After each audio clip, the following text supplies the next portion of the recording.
A dropped browser connection should not restart the model or lose its answer. FastAPI last event ID plus Redis Streams replays exactly the missed SSE events. You'll see how to connect the pieces into a workflow that streams an answer and resumes by replaying only missed chunks.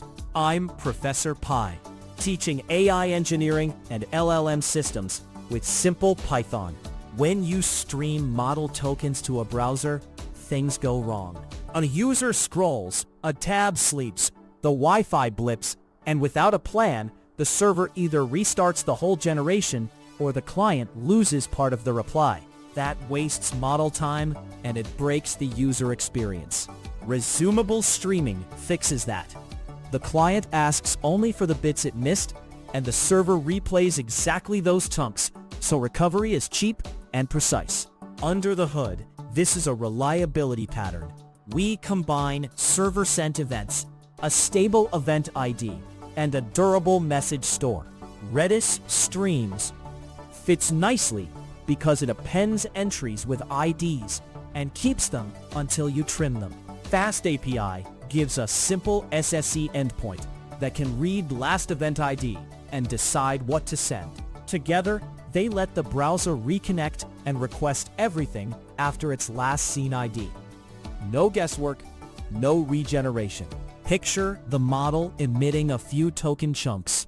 Each chunk gets stored durably and also formatted as an SSE event with an ID field. If the browser reconnects and says its last seen ID was 10, the server reads the stream after that ID and replays only what the browser missed.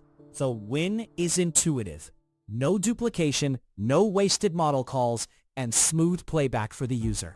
We'll build a compact demo that does 3 things: generate 2 token chunks, store them, and replay just the missing pieces on reconnect. We also add a simple lock, so 2 workers don't generate the same answer simultaneously. The goal is a teachable pipeline, not a production cluster. Quick note, this code is designed to teach the core idea clearly. Library versions and local setups can vary, so check the official docs if your setup behaves differently. This snippet turns 2 tiny token chunks into SSE frames with stable IDs. A reconnect only works if the browser and server agree on a durable marker, so the SSE function makes the marker visible with the ID field. The token text goes into data, and the blank line ends the SSE event. The IDs here are small teaching values, but the shape matches the frames a browser event source can track. The output shows 2 frames and the first ID, which is the anchor for replay later. To avoid losing the chunks when the browser disappears, we persist them into Redis, so the stream is not ephemeral. This example persists token chunks in Redis with r.xadd instead of treating the response as disposable bytes. The browser may vanish, but Redis keeps the stream entries under stream, so the server has something concrete to replay. Decode responses true keeps IDs and fields as strings, which makes the later FastAPI code easier to read on screen. Explicit IDs keep the tutorial deterministic. In production, Redis can assign stream IDs for you. The output confirms that 2 chunks were stored and shows the newest durable ID. Once entries live in Redis, the server must select only the entries the client still needs. That means reading the stream after the client's last confirmed ID. This code uses Redis RxRange to fetch only entries after the client's last confirmed event. If the browser reports last seen as 10, the exclusive range starts after that ID and avoids sending hi twice. The stream rows come back as event IDs plus field dictionaries, and missed rebuilds just the token text that disappeared during the disconnect. That keeps the model call separate from the network recovery path. The output shows 1 replayed chunk, proving the server can resume from a precise boundary. Longer outages or client flaps can cause multiple workers to think they should generate the same answer. We need a simple guard to avoid duplicate heavy model calls. This snippet uses Redis rset with NX-True to make duplicate generation harder during reconnect storms. The first caller gets the lock, while the second caller sees that work is already in flight and should replay or wait instead of launching another LLM request.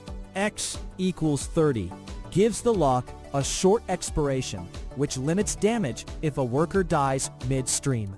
A longer expiration reduces accidental overlap, but it can delay recovery after a crash. A shorter one recovers faster, but may allow overlap during slow generations. The output shows the first call starting and the duplicate being blocked. With storage and a lock, the final step is wiring this into FastAPI, so a browser can reconnect by sending last event ID and getting a text event stream. This code wires FastAPI to Redis replay through SR and H.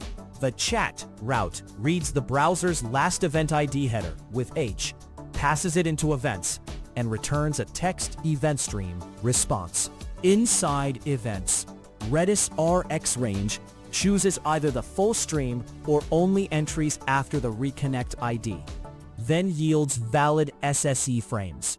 This is a compact baseline. Generation, guardrails, and monitoring would wrap around the same durable stream boundary. The output shows the route is registered, which is the handoff point from stored chunks to resumable browser delivery. In a real project, you map the demo stream to your model output. The model writes chunks to Redis as it generates.